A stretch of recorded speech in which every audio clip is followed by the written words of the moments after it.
She asked, hijab, isn't that oppression? No, it's not oppression, it's covering. The women covering their heads or covering their bodies is not an oppression. Their husband didn't tell them to do that. Their fathers didn't tell them to do that. Their sons didn't tell them to do that. The imam didn't say to do that. God said, for the Muslim ladies, draw your clothing across your bosoms and do not allow your natural ornaments to be shown except to those within your family circle. What are the natural ornaments of women, in case you don't know what they are? Their breasts, their shapes that happen to be different than that of men, their hair, those adornments should be covered.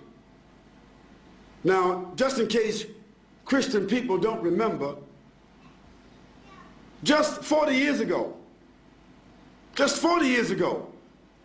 Christian women never went to church without covering their heads. It wasn't it. Isn't that true?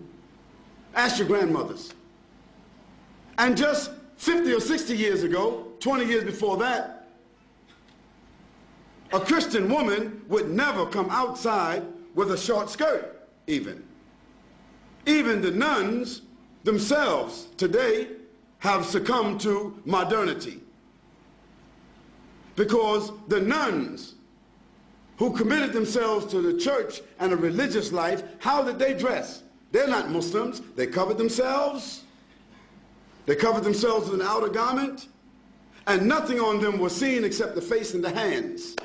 So if that was accepted by Christianity, it was accepted by religion. That wasn't something just that Muslim women were told, but Jewish women, Christian women, and Muslim women were ordered to do that in their scriptures. Now the fact that the modern civilizations chose to tell women they don't have to wear that and they can wear bikinis doesn't mean that God is wrong and they are right. Now for the Muslim lady, the wearing of the hijab is a protection for her. It's a distinction for her. Yes, it is a uniform so that she will be known to be a Muslim. She would not be molested. She would not be insulted. And no need for a man to stare at her and look at her because there is nothing appearing of her that would cause any unnatural attraction. Therefore, it is more than likely she can come and go with decency and dignity, and that her natural ornaments will not create an inordinate liability for her, like so happens when you see women wearing jeans and clothing that seem as if they painted it on themselves. Now all you have to do is look at these two women, and you can see the problems that exist. Now of course, it doesn't mean that every woman that doesn't cover herself completely, it doesn't mean that she's immoral. It doesn't mean that. But the Quran gives to the Muslim women what we consider to be an ounce of prevention is worth what? What is it called? An ounce of prevention is worth what? A pound of cure. So just like any one of you, if I asked you, what's your PIN number?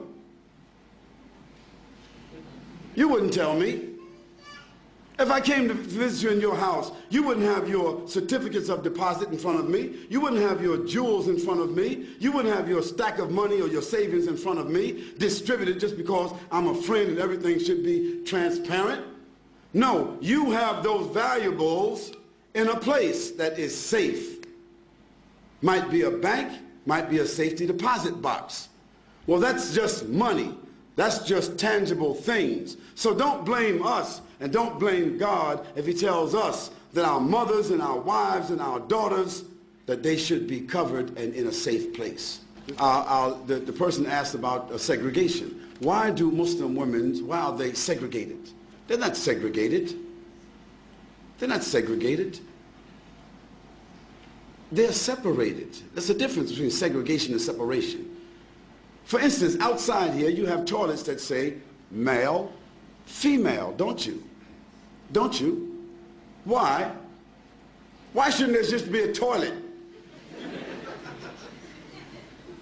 Because there are sensitivities that we as moral, decent, dignified, educated people accept, that there are sensitivities and privacy that the female would like to have as opposed to just walking into an open toilet. Now maybe in Amsterdam or some other places in Europe where they just have open toilets, it's different. But in most cases in the world, in most places in the world, they select to have a male and a female toilet. Why? Because there's the inherent inclination of human beings to provide sensitivity for women and sensitivity for men. Now in Islam, for us, it's not a matter of being inherent. It is something which is God-given inspiration to do what? To separate the sexes. That means the genders. Doesn't mean absolute separation, like we can't see each other, we can't talk to each other, but generally, my wife just doesn't, I don't go to another man's house and I just sit down with his wife and dance with his wife, and he sit down and dance with my wife, and this is a matter of friendship. Bob, just drop over anytime you like. Okay? We don't do that. No, I come to visit Bob or Abdullah. Abdullah's wife comes to visit my wife. I don't socialize with his wife, and he doesn't socialize with my wife. Although there may be occasions where we eat together, our families socialize together, but generally, after boys and girls reach the age of 7, the Prophet said, even if they're brothers and sisters, separate them from the bed.